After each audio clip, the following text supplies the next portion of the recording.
मुंबईतून मुंबईला पाणीपुरवठा करणाऱ्या धरणांमध्ये पाणीसाठा वाढलेला आहे। मुंबईला पाणीपुरवठा करणाऱ्या 7 धरणांमध्ये 41% पाणीसाठा आहे।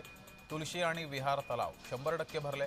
पाणीसाठा वाढला असला तरी मात्र पाणी टंचाईचं संकट कायम आहे, कारण 41%च पाणीसाठा या सर्व धरणांमध्ये आहे।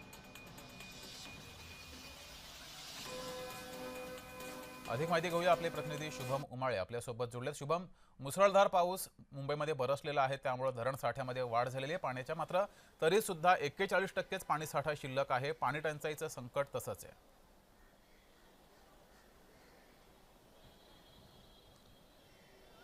जगदीश, खरं बघायला गेलं तर मुंबईमध्ये आणि महाराष्ट्रामध्ये मान्सून हे 1 महिना उशिराने आगमन झालं आणि जेही आगमन झालं ते एकदम जोरदार झालं, कारण की मागील 8 दिवसात मुंबईमध्ये मुसळधार पाऊस पडलेला आहे आणि या पडलेल्या मुसळधार पावसामध्ये जवळपास आता 5.98% दशलक्ष लिटर इतका पाणीसाठा जो आहे तो आता जमा झालेला आहे। खरं बघायला गेलं तर मुंबईकरांसाठी हा प्रचंड मोठ्या प्रमाणात असलेला पाणीसाठा मानला जातो, पण अजूनही पाणी कपात जी आहे ती मुंबई महानगरपालिकेने रद्द नाही केली आहे, ती लवकरच रद्द देखील करण्यात येईल। पण नेमका हवामानाचा जो अंदाज आहे अल निनोच्या कारणांमुळे तो समजून येत नाहीये हवामान विभागाला देखील, आणि त्यामुळे कुठेतरी मुंबईमध्ये अजून पाणी कपात ही तशाच पद्धतीत ठेवण्यात आली आहे। 41% पाणीसाठा हा सध्या मुंबईकरांसाठी आहे, जो समजा विचार केला तर साधारणतः 6 ते 7 महिने पुरू शकतो इतका हा पाणीसाठा आहे। तरी देखील आता अजून मान्सून सुरू आहे, अजून पाऊस पडणार का आणि कशा पद्धतीने पडणार याचा आढावा देखील घेण्यात येईल।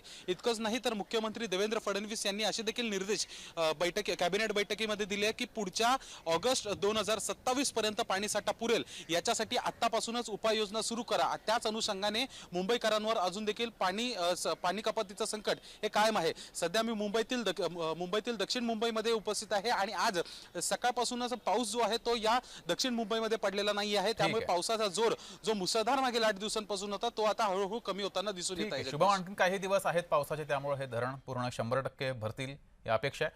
शुभम, तुम्ही असेच जोडलेले राहा। मोशी इथे कचरा डेपोतली दुर्घटना